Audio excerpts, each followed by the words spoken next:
आपसे बता दूं, मुल्क में हजारों जो कारकुन हैं, वर्कर हैं, वो जमा हैं और हुकूमत ने अब समझ ये आ रही है, लग ये रहा है कि जो ये मुज़ाकरात किए ये कोई नेक नीयती पर मबनी नहीं थे और इसका मकसद सिर्फ ये था कि किसी तरीके से जो टेम्पो एक बन गया है एहतजाज का, उस टेम्पो को तोड़ा जाए। क्योंकि लाहौर में और फिर जीटी रोड पर जहां जहां भी पुलिस ने और दूसरी लॉ इन्फोर्समेंट एजेंसीज ने रोकने की कोशिश की लब्बैक के कारकुनों को, तो वो एक तो तादाद इतनी ज्यादा थी और जज्बा जो था उनका वो इतना ज्यादा था कि पुलिस उसके सामने टिक नहीं सकी। तो गवर्नमेंट को इसके अलावा कोई समझ नहीं आई कि हम फिर दोबारा इनको वो डील कर लें, इस तरीके से एंगेज कर लें मुज़ाकरात के नाम पर, ताकि थोड़ा हमें तैयारी का मौका मिल जाए, ज्यादा तैयारी का मौका मिल जाए और उसके बाद फिर कुछ गिरफ्तारियां और तरीके से कर ली जाएं। और एक दफा टेम्पो टूट जाएगा तो फिर शायद मुश्किल होगा लब्बैक के लिए कि वो उस तरह का माहौल एक बनाए, लेकिन ये उनकी गलतफहमी है। मैं अभी कुछ लोगों से मेरी मुरीद के बात हुई है और वहाँ पर जो जज्बा है, जो जोश है, किसी तरह का कोई खौफ नहीं है और लोग बिल्कुल तैयार हैं, तहरीक लब्बैक तैयार है। मरकज ने ये पैगाम भेज दिया है कि अगर रात को 12 बजे तक कोई आपको पैगाम ना आए बाद में,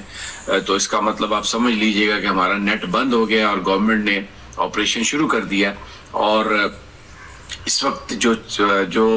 खतरनाक जो चीज आई है जिससे हुकूमत की नीयतों पर शक हो रहा है, एक तो उन्होंने कंटेनर दोबारा लगाने शुरू कर दिए, दूसरा जो खंदकें खोदी उन्होंने खुद से, सरकारी अमलाक को नुकसान पहुंचाया, सड़कों को तोड़ा और वो जो उसको खंदकें जो बनाई है उन्होंने, उनको अभी तक नहीं भरा गया। फिर सदर्न पंजाब, जब मुल्तान, सरायकी इलाका, साहिवाल, उकाड़ा, वहां से क्रैकडाउन की खबरें आ रही हैं और जो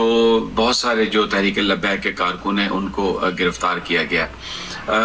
अभी जो शेख रशीद साहब के जो बयानात हैं उसमें उन्होंने, क्योंकि पिंडी में लब्बैक के कारकुनों ने पिछली दफा बहुत एक सख्त रिएक्शन दिया था, उनकी रिहाइशगाह लाल हवेली के सामने चले गए थे, तो शेख रशीद को इस बात का अदराक है कि उनकी पोजीशन बड़ी वल्नरेबल है। तो वो अब ये कह रहे हैं कि हम मुआहदे पर पहरा देंगे और हमें पहले कर लेनी चाहिए थी बात, और हम ये उनके साथ जो है ना वो मुआहदा उस पर अमल दरामद करेंगे। वो ये बात अपने आप को बचाने के लिए कर रहे हैं। जो शेख रशीद के करीबी ज़राए हैं उन्होंने ये बात बताई है और इसके अलावा जो वज़ीर आज़म हाउस के जो लोग हैं कि इमरान खान साहब तहरीक लब्बैक के हवाले से कोई रियायत देने के लिए तैयार नहीं है। और माजी में ये इस तरीके का इंप्रेशन दे दिया गया था कि शायद जो आर्मी है वो ये कह रही है, आर्मी चीफ ये कह रहे हैं, हालांकि ये बात आर्मी बिल्कुल वाज़े कर चुकी है कि उनका इस काम से कोई लेना देना नहीं है, बल्कि जो जनरल बाजवा साहब है उनका ये ख्याल था एक ऑफ द रिकॉर्ड मीटिंग में कि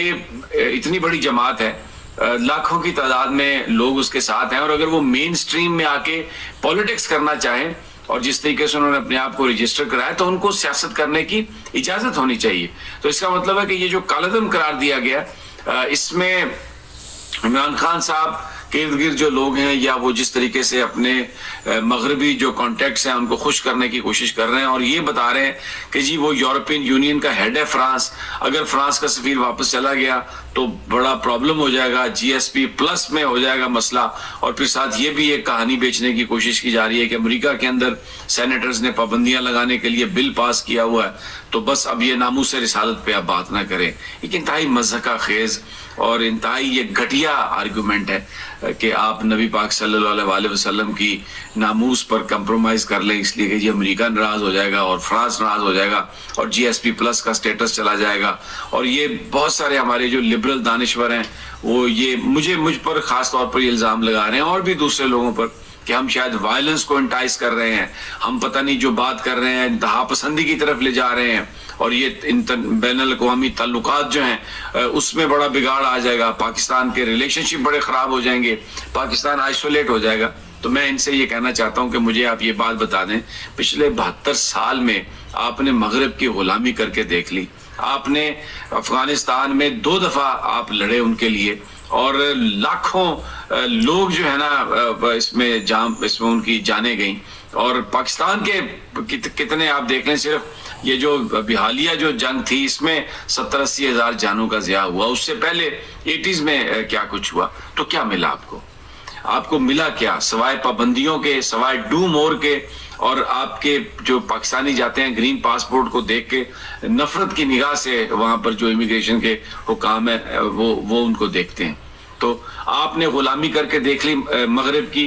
कुछ आपको नहीं मिला। और ये कौन से बैनुल अक़वामी ताल्लुकात की आप बात कर रहे हैं? IMF आप पर पाबंदी लगाता है, FATF आपको ग्रे लिस्ट में रखता है, कोई आपको सुनने के लिए तैयार नहीं है, आपसे बात करने के लिए तैयार नहीं है, और आप यहाँ पर कह रहे हैं कि बैनुल अक़वामी ताल्लुकात। अभी आप ये जो कुछ भी कोशिशें हो रही हैं, चाहे वो भारत किससे ताल्लुक नॉर्मल करने की कोशिशें की जा रही हों, ये जो क्रिकेट मैच और सारा, मैं इस पे बात नहीं करना चाहता,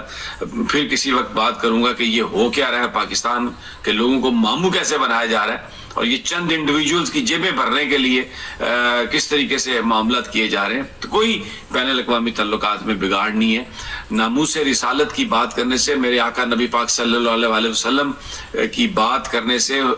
मैं आप यकीन करें कि अल्लाह की इतनी रहमतें होंगी आपके, आप एक रस्सी से देखें इत्तेहाद कायम हो जाएगा, और सब मुसलमान जब एक नबी पाक सल्लल्लाहु अलैहि वसल्लम की मोहब्बत में एक हो जाएंगे तो हम बहुत सारी जो हमारी वीकनेसेस हैं उनको हम ओवरकम कर सकते हैं। और ये जो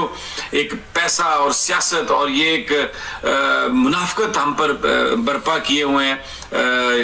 सियासत के नाम पर, इससे हमारी जान छूट जाएगी। बहरहाल ये उनको मेरा जवाब था, और तहरीक लब्बैक कोई कंप्रोमाइज करने के लिए तैयार नहीं है। मेरी उनके कायदीन से बात हुई है, वो बिल्कुल